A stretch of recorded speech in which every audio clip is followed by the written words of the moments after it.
Whirlpool 29-inch gas dryer not heating properly. If the problem with your Whirlpool 29-inch gas dryer is that is not heating properly, or is not heating at all, you will need to check and see if the igniter is working or not to determine what parts need to be checked. To do that, you will need to do the following. You will need to remove this cover from this peephole. Set the timer on a heating cycle, and push the start switch button to turn it on. Look through the peephole to see if the igniter glows or not. If the igniter doesn't glow, you will need to start by checking the parts that are behind the dryer. Disconnect the dryer from the wall outlet. Go behind the dryer, and remove the cord protective cover. And then remove the back panel to get access to the parts you need to check. This is the thermal fuse. To check it for continuity, disconnect the wires from the terminals on the thermal fuse. Set your multimeter on the lowest scale to read ohms.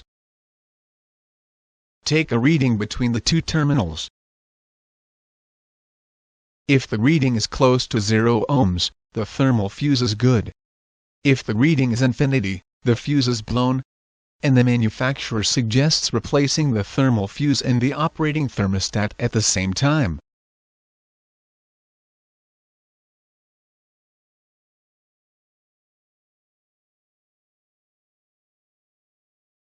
This is the thermal cutoff thermostat. To check it out, do the following. Set your multimeter on the lowest scale to read ohms. From the terminals on the thermal fuse, using a screwdriver like this.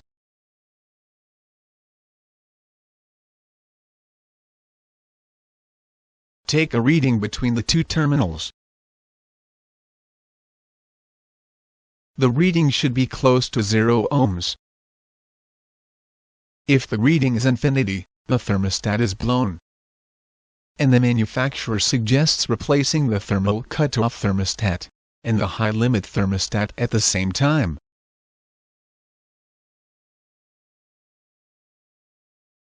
The thermal cutoff thermostat usually blows when the airflow is restricted through the dryer with lint, a kink exhaust hose, or anything else. Before replacing this thermostat, you need to make sure that the restriction is removed and that the airflow is good through the dryer. Do the following to check the high limit thermostat. Disconnect the wires using a screwdriver like this.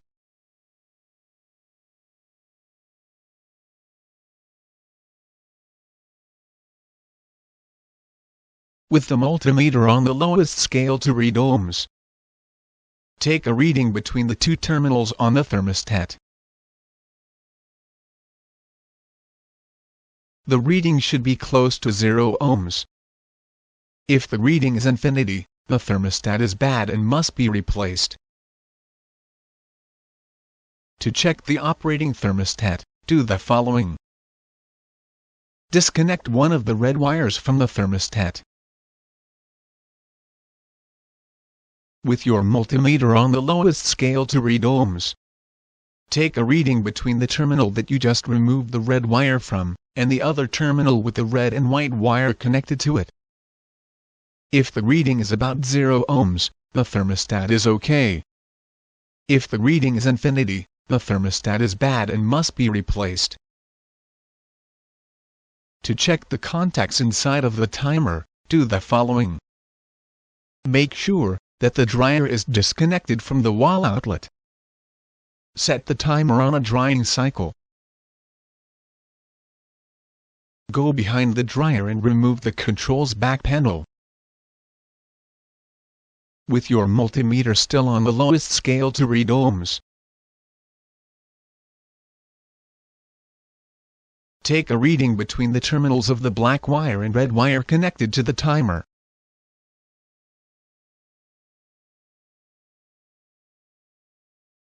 The reading should be close to 0 ohms. If the reading is infinity, The timer is bad and must be replaced. Let me show you how to check the flame sensor. Remove these 2 screws under the lint filter cover. Use a screwdriver to open the top panel.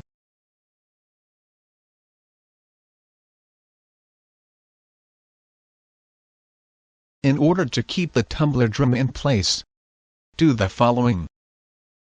Grab the belt and turn the drum until the screws of a drum baffle are aligned with this hole. Loosen this screw. Take a piece of coat hanger wire and hook it this way. Then tighten the screw.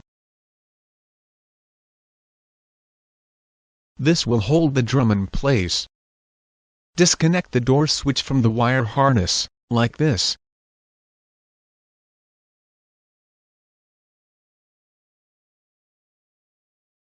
You will need to remove these 2 screws to remove the front panel. Remove the 2 screws.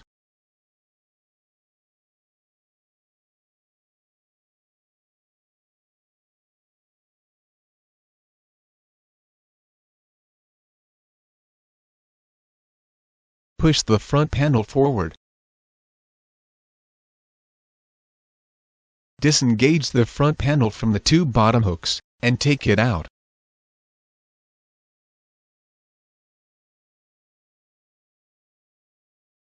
The flame sensor is in this location.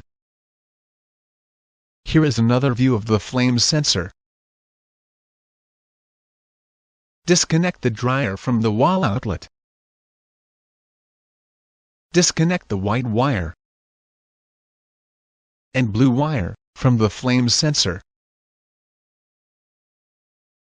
With the multimeter set on the lower scale to read ohms, take a reading between the 2 terminals on the flame sensor.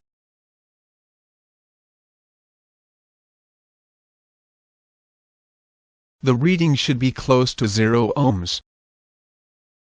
If the reading is infinity, the flame sensor is bad and must be replaced.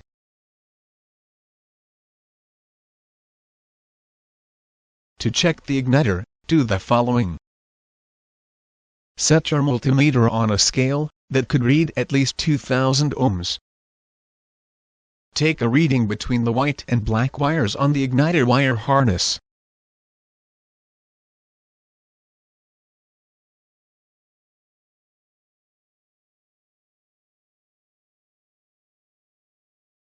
Make sure that the multimeter test probes are making good contact with the terminals on the wires. The reading should be between 50 and 150 ohms. If the reading is infinity, the igniter is bad and must be replaced. Those are the parts that you need to check when the dryer is not heating, because the igniter doesn't glow. These are the parts you need to check when the igniter glows, but the dryer is not heating properly. Connect the dryer to the wall outlet. You will need to remove this cover from this peephole. Set the timer on a heating cycle, and push the start switch button to turn it on.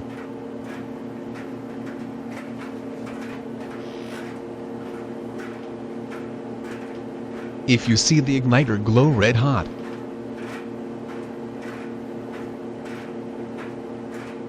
the gas valve clicks open.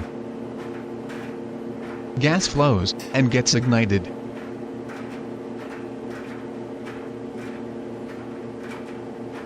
And the dryer starts heating properly for 10 to 20 minutes. Then after the 10 to 20 minutes of running, the igniter glows red hot and shuts off.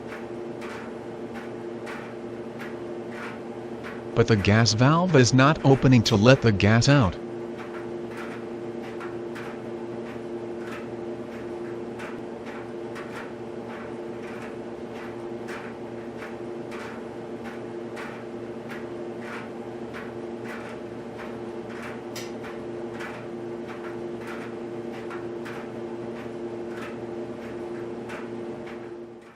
The problem could be bad gas valve coils. A bad gas valve. Or there is no gas reaching the intake of the gas valve. I always replace the two coils, and that resolve the problem, more than 90% of the time.